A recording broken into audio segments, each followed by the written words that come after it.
Assalomu alaykum aziz opa-singillarimiz, barchangizga ma'lum, eko amaliyoti jarayonida maxsus dorilar vrachlar tomonidan tavsiya yo'riqnomasi orqali qancha dozada necha kunga qadar olinishi yozib beriladi va hamshiraga xuddi shu yo'riqnoma bilan murojaat qilishingiz yoki bo'lmasam uyda o'zingiz kindik atrofiga ukollaringizni olishingiz mumkin. Har bir patsientimizga vrachlar tomonidan yozilgan dori miqdorlarini qog'ozlariga, yo'llanmalariga qaragan holda qilishni boshlaymiz.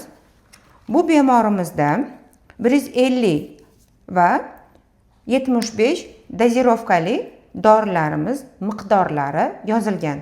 Demak, har ikkala dorilar kindik atrofiga 90 gradus kindik atrofiga qilinadi. Hozir sizlarga 150 ganal preparatini qanday qilib sonlarini burashni hamda bir martalik ishlatiladigan ignalarini mahkamlash usullarini o'rgataman.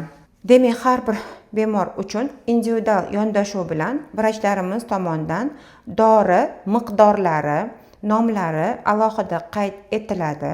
Demak, bizda hozir dozasi bilan qilinadigan maxsus o'lchamli shpritsimiz, bir marta ishlatiladigan igna, sovuq holda albatta bo'lishi shart. 150 doza ganal, parashok hamda suyuqlikdan iborat bo'lgan dorilar, ichida maxsus eritiladigan suyuqligi hamda parashoki bo'ladi.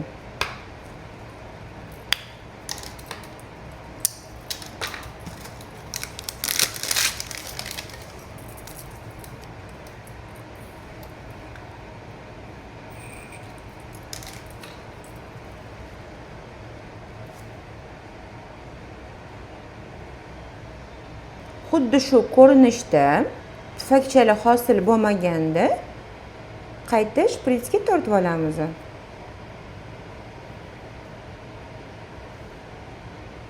Bir grammli ignani almashtirgan holda patsientga kindik atrofiga ukol qilinadi.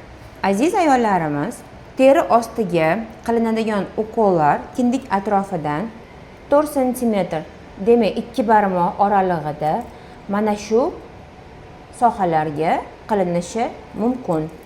Ukol qilinadigan joy spirtli paxta bilan dezinfeksiya qilinadi. 90 gradus oralig'ida teri ostiga qilinadi. 150 doza ganal ikkinchi tomoniga xuddi shu holatda qilinadi va shpritsni tepa qismi pastga qarab bosiladi. Tabiiyki 0 soni ko'ringach 5 gacha sanab olib qo'yamiz.